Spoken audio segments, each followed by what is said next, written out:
All right, All right, everyone. Welcome back to House Government Operations and Military Affairs.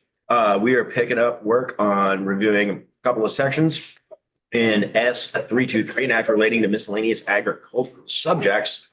There is some language in and around hemp that we've been asked to take a look at.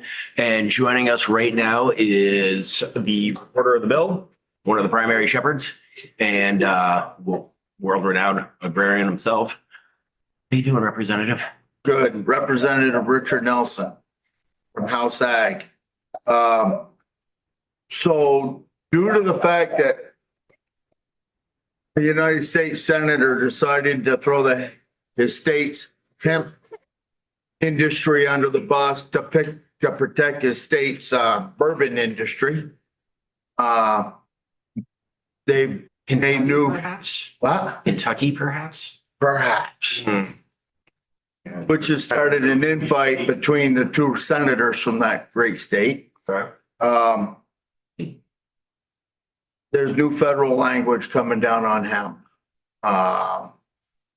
which proposes to move it all over to the dark side, of which you are the committee of jurisdiction to the committee of dark side.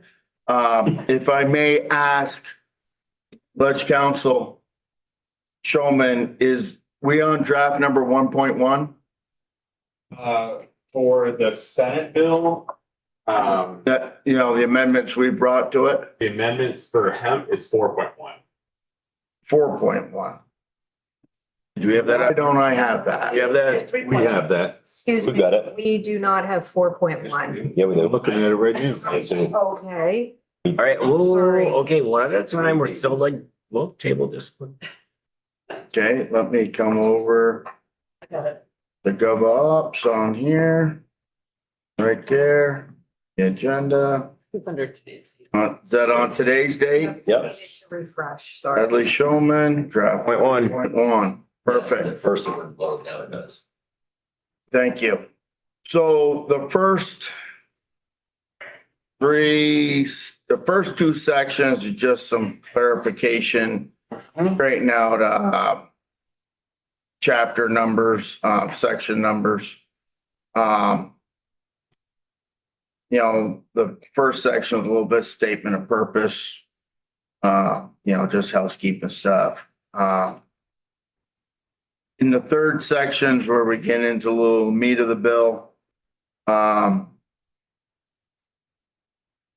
they're striking up some subdivisions and certain in lieu thereof, 5 new subdivisions, 8, 9, 10, 11, 12. 8 is to prohibit the hazardous additives to head products. Because it is a consumable and keep it safe that way.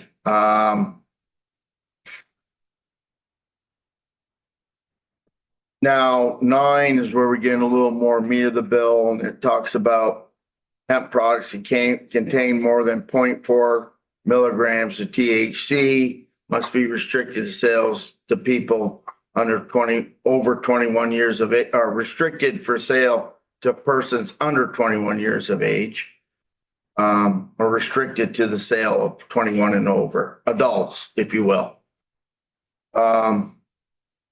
Craft processors or these small class of businesses, think like what we did with home food purveyors last year. And the CCB will work to define what's a craft processor. This all hinges on the federal rule going in effect in November. There is work in Washington right now to clarify language on this and make changes. If I'm correct, I believe I'm correct on that.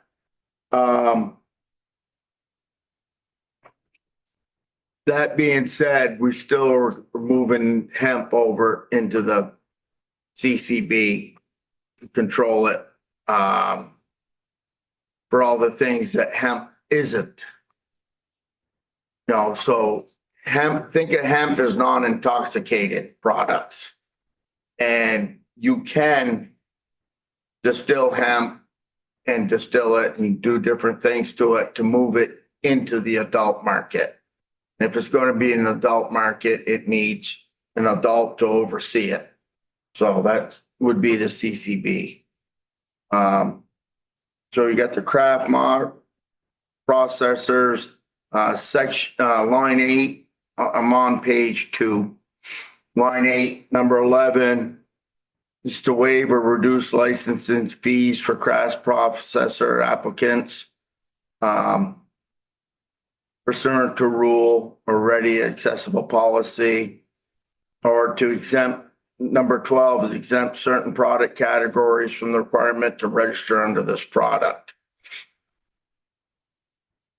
Under this chapter, so maybe salves, things of that sort. Could you speak English, please? Salves. What? Salves. top- Salves, Oh, solves, sorry, got Salts. you it. know, like bag bomb, I yeah. understand, putting it on your skin, pardon me. SALVE. On trials. Yeah, I say salves, and if you don't like salves, we can call them balms. Lotions. Lotions, Topicals. Got it, perfect. Topicals. Beautification elements. you know, and. The table is yours, member, proceed. Dog treats. Yeah, dog treats and stuff.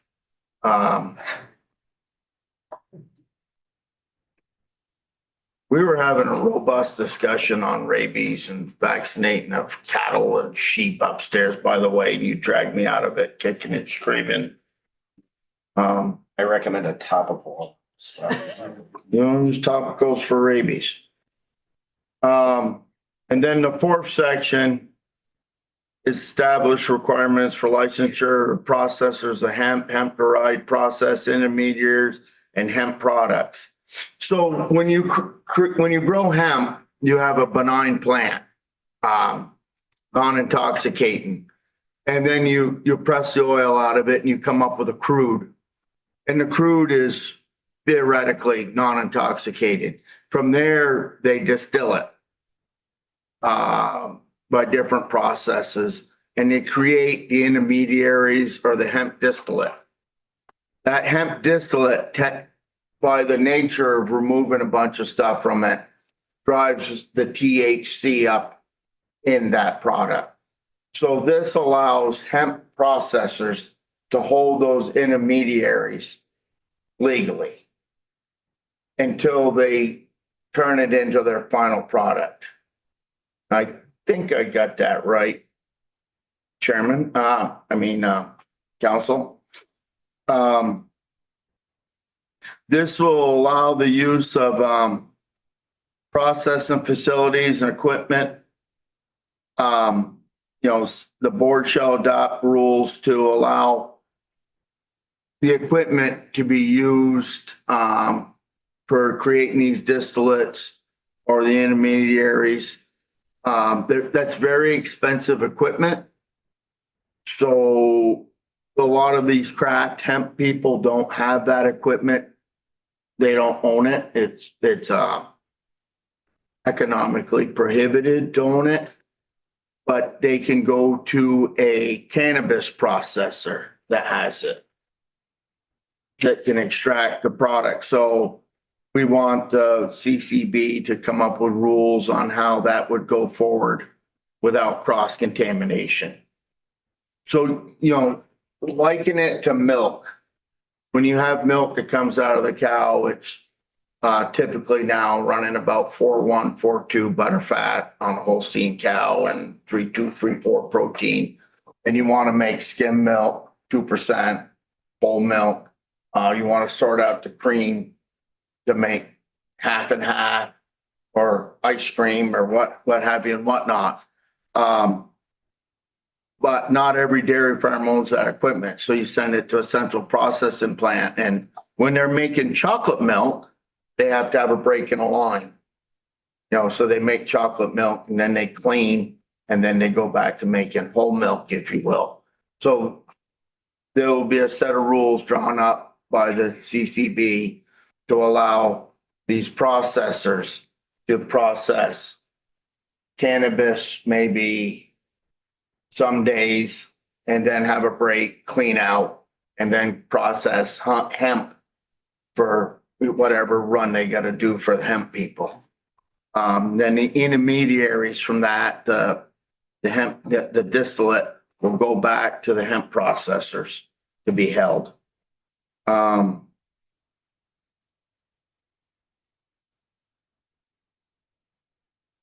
There is an issue and we didn't resolve it in our committee. And you're gonna hear tomorrow, I believe, that some people would like the intermediaries to be sold, the distillate as it comes out of the plant or as it comes out of the process to be sold to the cannabis side of the ledger. There's been talk, well, they can sell the cannabinoids, the CBD, CBG, CBM, and a litany of other things they can break out of that plant to the cannabis side. The cannabis side needs to have access to those products. So I've been told, I've never been on the dark side myself. But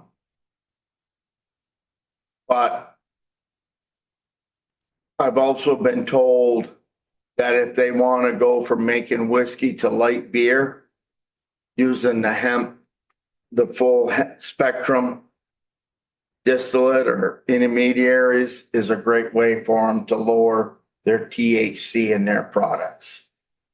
And the reason that this really needs to happen is to protect our hemp market from out-of-state companies. Because right now, you will probably hear tomorrow, there's stuff coming from out of state that's all over the board on strengths and whatnot, not in line with really with what we're making here in Vermont. Full spectrum CBD oil, based in coconut oil. There's a bottle about this big and it's over the 0.4 milligrams of THC in it. And if you drank that whole thing, it will probably clean you out because the volume of coconut oil you're drinking. But I'm not sure you'll have any intoxicating effect from it. All right. The last section is a cannabis regulation fund. And this allows the board, the CCB, to collect fees and annual licenses, renewal fees, civil penalties, to go into that fund, of which then legislature will rob that fund and move it into different places and bastardize it. The CCB is paid for by our general fund. But that's it in a nutshell. If you got any questions, if I didn't confuse y'all. Not bad. So this is only hemp products that are above that 0.4 milligram threshold, right? That we're talking about. No, All hemp is going to be regulated by the CCB? all hemp. All hemp. And all hemp. Someone's got to regulate it, so it'll be all hemp products. Will go to the CCB. It'll come out of it's kind of loosely regulated by agriculture right now, I'm pretty sure. So it'll all go to the CCB. And now I have lots of other questions, but probably Save not it for for you, council. Representative. What's that? I have lots of questions now, but not for you. Okay, well, I'm brazen enough to answer anything. No. That's why I'm going to hold them. As council's forehead beads with sweat. I love having you in on Bill. No, we took witness testimony from people in the hemp field and worked closely with Ledge Council and the Cannabis Control Board. And The only, you know your question now? Well, no, I have a question that I can't answer. I mean, I can't ask you. Then why are you can asking answer. it? No, I can, not I can't. Did you get a lot of pushback from hemp growers? No, there's concern over the cost of doing business. And that's why we put in the craft processor piece. And really the CCB was all about it, we want to protect these small people. They're not doing big volumes of business. One of the pushbacks we've gotten is the licensure of individual products. Maybe it could, we thought, they're going to work on it through rules making, but perhaps it could be as easy as, I have a tincture that contains X and it's made with coconut oil and it's of this strength, and they license it one time and it's licensed. When they want to change their formulation or do something different with it, they go back and get a license for that product. So in that way, they're notifying the CCB about it. The rub on all of this is if that federal rule goes through the way it's written right now, the way I understand it, and if I'm wrong, I hope Ledge Council will tell me I'm wrong, is if this goes through the way it's written right now, the money, right now you can go buy a hemp product, take out your credit card, swipe it, buy it, wherever they want to sell it. This goes through, it's going to change the banking just like it has for the dark side. And so that's an issue. So they and the CCB can help these people work through that process on how they're going to be able to stay in business and handle their money. And I don't want to pit that, it's the hemp world fighting against the CCB. The Cannabis Control Board is going to help these people move ahead and learn the new rules and whatnot. That the big sticking point is the full spectrum hemp intermediaries or distillate, if you will.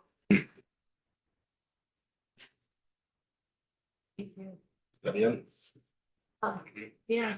All right, thank you, member. We're going to shift over to council and then we're going to slide over to Mr. Bellavance. I have a feeling over the next couple of days as we run through this won't be the first time I poke you on the shoulder to chit chat about it because there's a lot of moving parts for this one. Anytime I'm coming out of my shell, I'm not so bashful. Yeah, no, I'm glad to see that. You're really finding yourself now. Yeah.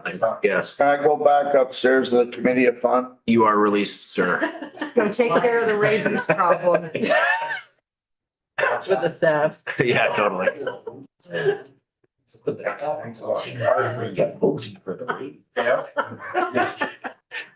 Filming of the mouth. Might have been the most enjoyable half hour of testimony.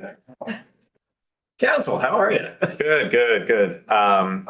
So I am Bradley Showman, Office Legislative Counsel, and looking at draft 4.1 of the hemp amendment. And I'll do a quick walk through the bill because I think Representative Nelson did a pretty good job of walking through the text, but I'll just kind of highlight some things very quickly. So we're looking at page 1, line 7, the first instance of amendment. It's just adding a line to the purpose section of the bill to support small business hemp producers and processors and taking advantage of opportunities for the cultivation and sale of hemp and hemp products. The second instance of amendment here is a mistake. I made a mistake in the citations and that's something as we're moving things around. And so there's an internal citation that's incorrect in the Senate bill. We're correcting that here. The third instance of amendment are some substantive changes.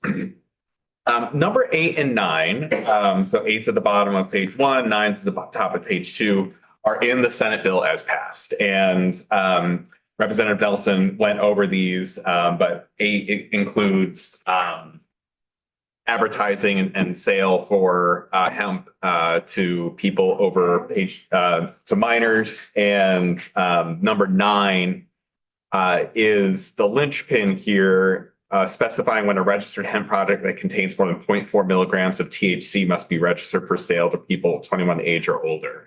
So a reminder for the context in the federal statute, we're at the top of page 2, number 9.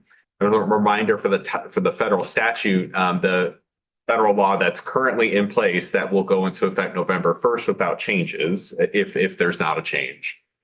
A hemp product must contain 0.3% or less THC by volume, and it cannot contain 0.4 milligrams of THC in the final product, right? And so we have a by weight measurement, but we also have a total milligram of THC measurement. And that total milligram THC measurement piece is the piece that a lot of hemp processors are struggling with, because that means that by weight, it might have 0.3% THC, but by that total milligram might have much more than that.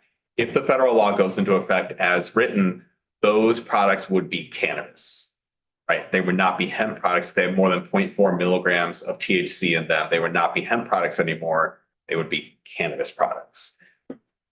Thank you. Thanks. Could you repeat that total concentration, was it? Sorry, the second number you referred to.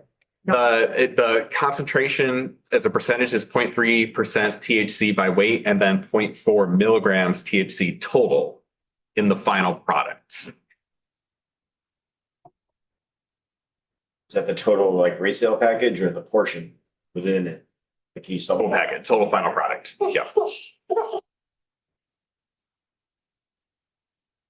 And so you can imagine the math working out on that. If something has more than 200 grams, you might wind up over that limit.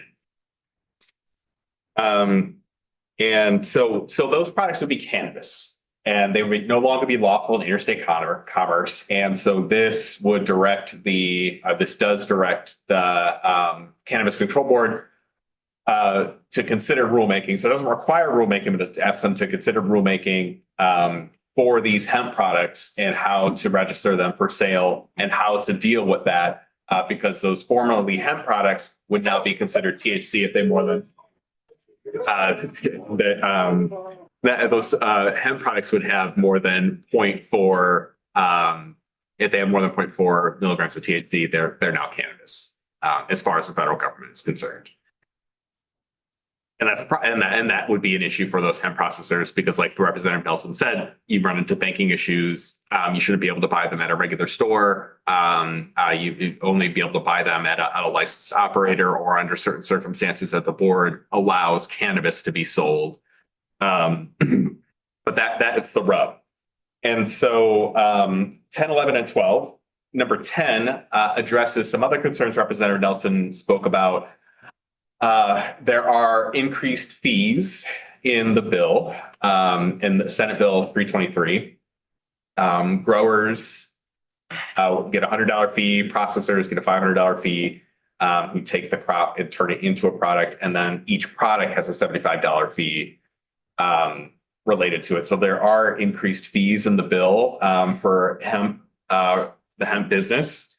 And so what this rulemaking would give the Cannabis Control Board discretion to create rules to define a craft processor as a small business with different needs and risks, and exempt the craft processor licensees from the requirements of the subchapter that the board finds to be unnecessary to protect public health, safety, and welfare.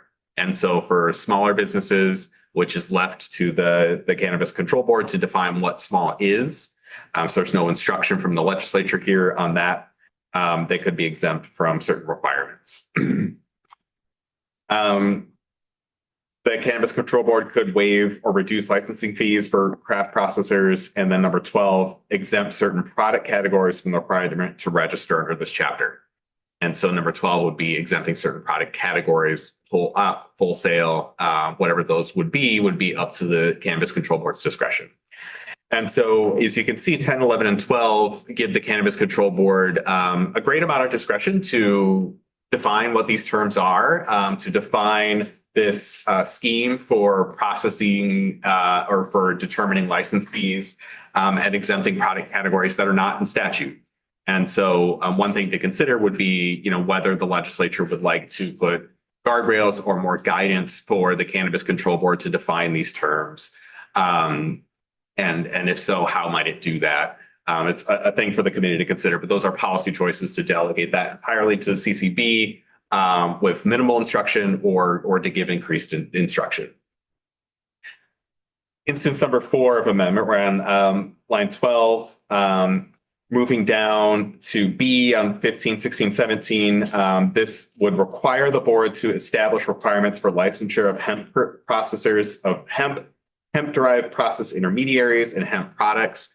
So as Representative Nelson did mention, that there is a issue with hemp process intermediaries. So if you're not familiar, I spoke about this briefly last time I was here, but basically if you are processing hemp, the thing that you get when you first process it might have a very high THC concentration in it, and higher than the permitted concentration of hemp under federal law.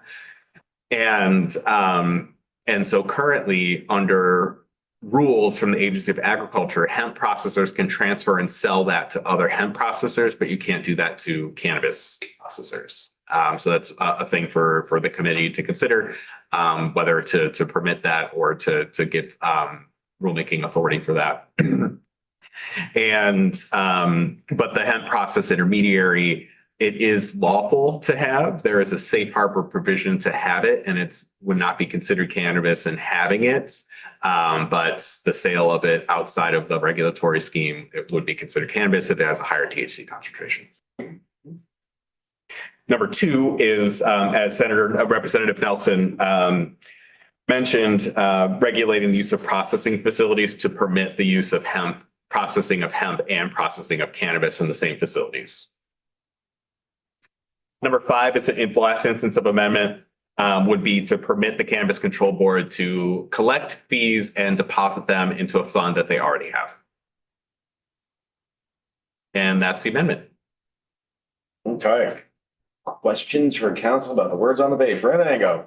Thanks. I asked Representative Nelson, but it's all, I want to reiterate this, it's all hemp products now, regardless of the concentration or the weight or anything else in it. That would be regulated by the CCB. That is correct. Yeah.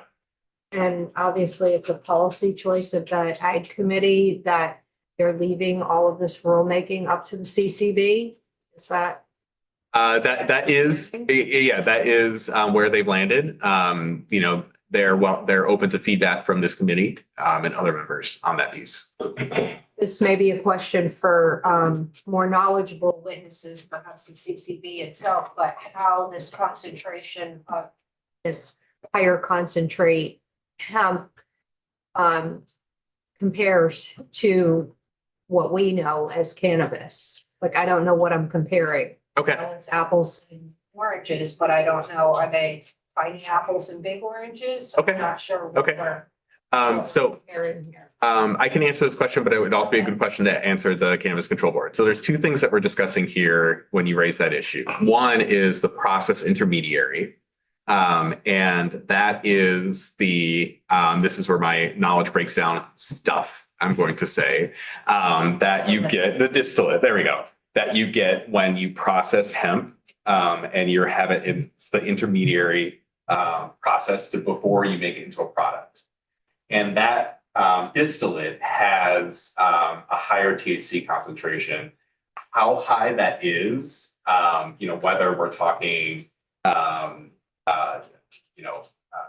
cannabis level that you might buy in a store today, or something lower. I think that depends on the process and the product and the processor and what they're doing. And so they take that product, so it can vary. They take that product and then turn it into a hemp product, which under current law, as long as the final product or as long as the hemp product has 0.3% THC by weight, then it is lawful. And it's actually 0.3 THC concentration of Delta 9 THC, which is its own strand, it is lawful in interstate commerce. And so which has also has led to the proliferation of a lot of different hemp products, and lots of ways to that hemp producers have been able to increase the THC concentration of their products by also skirting around federal law by having different strains of THC and also different types of THC that if you burn it or something of the sort, then it becomes a higher THC concentration and things like that. But all of those products, regardless of what the concentration, are going to be regulated for sale to the public by the CCB. That is correct. That's correct. Questions for council at this stage? See no hands. Cool. Great. Taking this all in, Representative Scully? I am honorable chair. Yes. Yeah, every. So. Ounce? Syllable, not word, but syllable. Milligram. She's on board. All right, moving on. Sam, how you doing, man? I am doing very well. Thank you for having me here, committee. Yeah, no, thank you for making yourself available on short notice, but we wanted to get moving on this briskly this week, so I appreciate you being nimble. Sure. Yeah, no problem at all. Yeah, my name is Sam Belvance. I'm the owner of Sunset Lake CBD. I've been growing hemp at my family's dairy farm since 2018. We employ around 20 people in South Hero. And, over the last 8 years, we've sold 40,000 hemp and CBD products all across the country, and including in Vermont. And, before I say any thoughts on this bill, I just want to give a public thank you to Representative Nelson. Him and the Ag Committee just really diving into the weeds of this topic. As a business owner in this industry, I really appreciate the care that him and the rest of the committee put into it, and looking forward to working with your committee as well.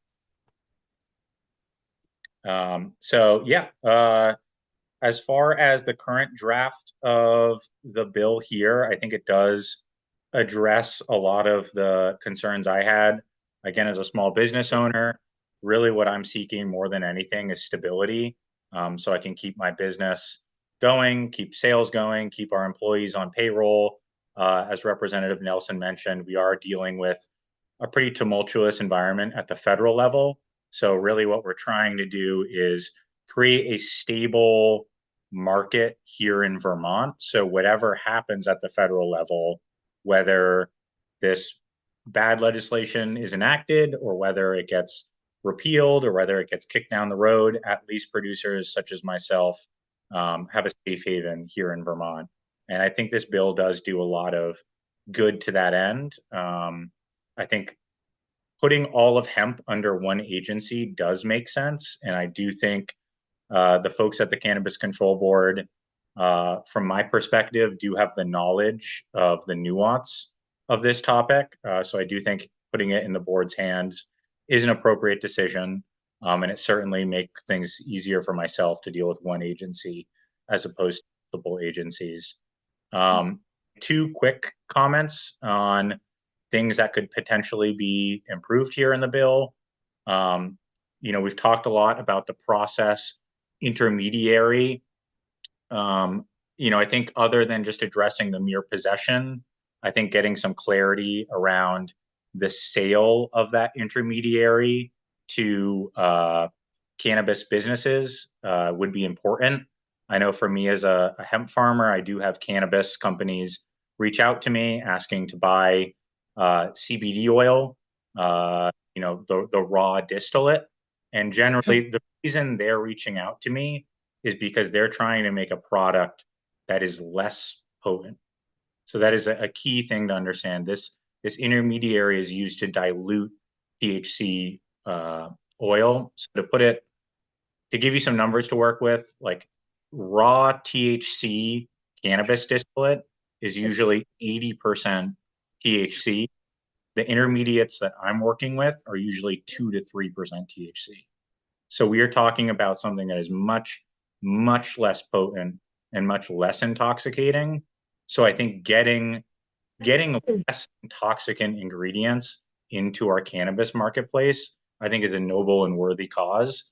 And it's something that would, one, it would help, I think it's good generally for society to have more less intoxicating products in our cannabis marketplace. And it would also help hemp farmers such as myself, because it would give us an avenue to sell our products, despite the tumultuous legislation at the federal level. And then lastly, my other comment would be on the product registration side. I really like Representative Nelson's kind of compromise position that, I think producers such as myself, initially, we were saying no registration. I've been selling my CBD products, including my CBD tincture, without product registration for the last 8 years. We haven't had any incidents with the Vermont Department of Health. We haven't had any issues with Vermont State Police. Again, we've sold 40,000 products, no problems. So getting into an annual product registration that is similar to the way we register highly intoxicating cannabis products, that definitely came as a shock to a lot of us in the industry.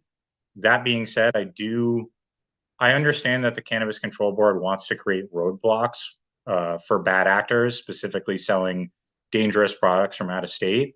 So I do think that one-time registration would be a good compromise position where, it wouldn't be overly onerous on businesses such as myself, but it would still give the board some ability to prevent sales from out of state. So that's, some bumpers, for lack of a better term, that maybe you could give the board in the rulemaking process. And yeah, those are my only 2 comments. Happy to answer any questions. Thank you so much for your time.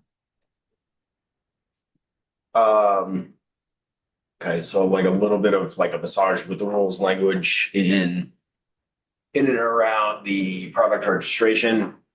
And we really are, you teed this up, so did Representative Nelson. We're trying to safeguard against the unknown, right? Like, so any questions for Sam right now, based on what we just read, what council presented, and what he has offered us for insight? I'm just gonna ask a quick question. Yeah, please. How long before you got the store open, Sam? How much longer you got? Hoping to be ready for Memorial Day. So that's the Yeah, plan. I couldn't remember what you told me when I stopped in. I'm just curious. So it's coming along good. It's coming along, trying to create more jobs in Grand Isle County every day. So we're working hard up here. And thank you for your support. All right, thank you, Sam. No, we're trying to get our, sort of thumbs up, thumbs down and any like recommended changes out of here by Thursday. So we're going to take some more testimony on this. Don't be shy if anything else comes up, you know how to track us down. And I don't know if you got anything else for us before we shift off, but this is our last order of business for the day, so you get to close. I think I can send maybe the committee assistant. I did prepare a slide deck for the agriculture committee on this topic. Sure. Yeah. We That would be can. great. Absolutely. Yeah. Send it to Nick and ask him to share it with the committee. Okay, good. Yeah. I think Representative Nelson did a kind of a good job of laying things out, so I didn't want to be redundant, but I'm happy to share that just so you have something to reference as well. Yes. No. And again, I'd say for me, business owner, I think this is mostly a good bill. I just think there's a couple maybe bumpers we can add to just give the CCB some guidance. This bill calls for a lot of rulemaking, so I think a little bit of direction would be helpful. But on the I think this is a positive step for my business. Thank you very much for your time. Yeah, no, I mean, yeah, we're trying to brace for the unknown in November when we're not in session. So we're in that, you know, it's that weird sort of void where we're not around, but a big problem happens. Maybe. So, all right, Sam, again, thanks for the time. Good luck getting the store open. Always good to see you. Thank you very much. Appreciate it. Have a good day. All right. You got it. Yes, Representative Bissell. Is it normal practice for us to develop a board and then they take the authority and set the rules and set the fee schedule and all that, or does that go to folks? Yes, on one, where it is, we do that, yes. And then the question for appropriations Setting is the what? fees, like, I mean. Oh, yeah, it's gonna, this, I mean, I don't know who, yeah, this bill has to go to all those places. all those places. Yes, yes. Because they're the ones who be done. Like, they're not gonna be setting the fees, they're gonna get recommended by, or back and forth, the reason discussion is. Yeah. I mean, we'll send them a bill or the, you know, the ag bill or whether it's the cannabis bill, like we send it out, right? It goes to them. They will or will not accept the fee schedules that we lay out. They'll do their thing, rinse, repeat. Yes. Rapango. On that, my comment about the CCB, making all of these rules, it's as much authority as we give them to do. And so it's up to us whether we want to give them that much authority to make that many rules. Yes. But it is a relatively common practice. Yeah. Especially for a part-time legislature. Rep Gotham. We can set guardrails for, this is what we're thinking. Don't go outside those. Oh, absolutely. That's like the, yeah. And I know it's like a lot of this is not like the easiest subject matter to catch up on if you haven't been immersed in it for a while. So I'm also being very sensitive and conscious of that while we're Packaged in. yeah, a little 5 milligram. Yeah. Not to exceed more than. All right, on that note.